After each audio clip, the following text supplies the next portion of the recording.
anyone who stands up is painted as some kind of Khalistani, anti-national. So what if somebody goes to the UN?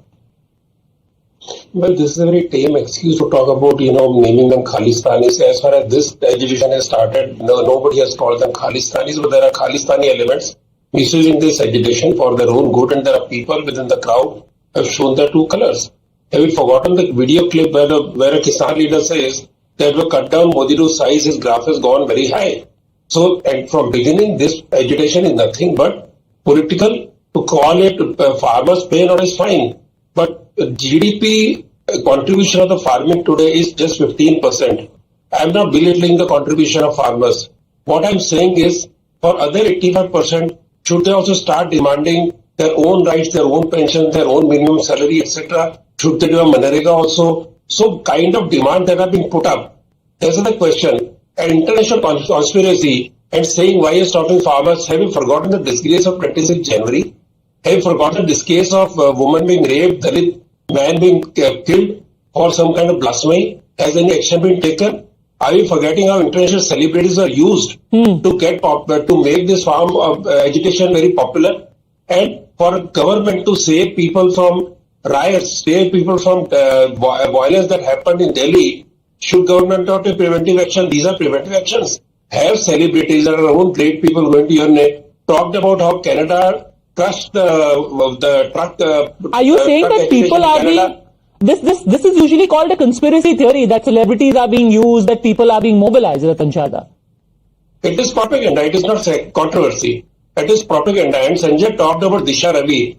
See, if you remember, Toolkit became famous, the word, when Disha Ravi and her correspondent used it. So Toolkit, which is now very prevalent term being used, the Toolkit was popularized by same Disha Ravi. So let us not forget that also. Okay, respond, so trying to defend somebody for all kind of internationalization of minor petty issues, to say that this is a conspiracy, this is against Sikhs and all. I'm sorry. Sikhs, today Punjab is downhill in the industry.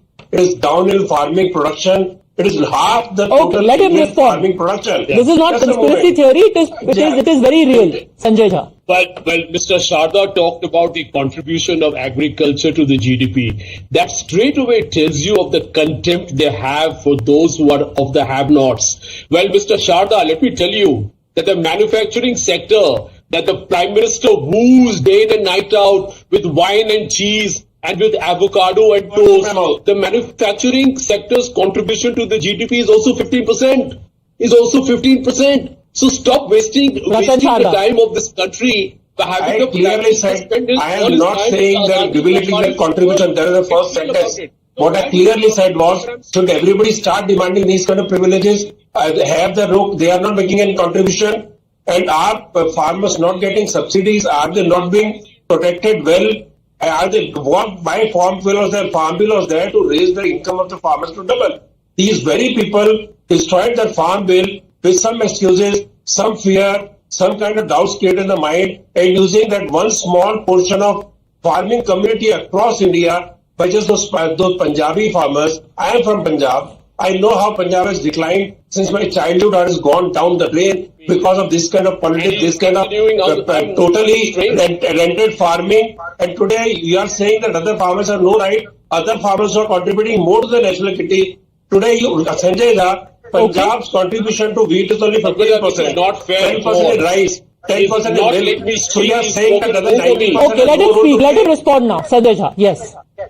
Mr. Sharda, please let's have a debate with some civility in it. Don't interrupt me when I speak, for heaven's sake. You stand exposed because you all actually hid the farmer suicide data. Number 2, you lied to the farmers on doubling of farm income. Number 3, look at the agricultural growth in the last fiscal year is 1.8%. Number 4, India's GDP is so low that today people are going back to Manrega. Okay. Where agriculture is considered to be a low productivity area. Okay, Number 5. None of that still explains why anyone would want to approach the United Nations. The larger point being made was about that, Mr. Jha, that if you have an issue and talks are underway, it's not like the government is not talking to you. 3 rounds of talks have happened. Only the intent of moves like this puts the entire agitation under a cloud. All the people involved may not be doing it, but those who are doing it, their intentions are extremely suspect.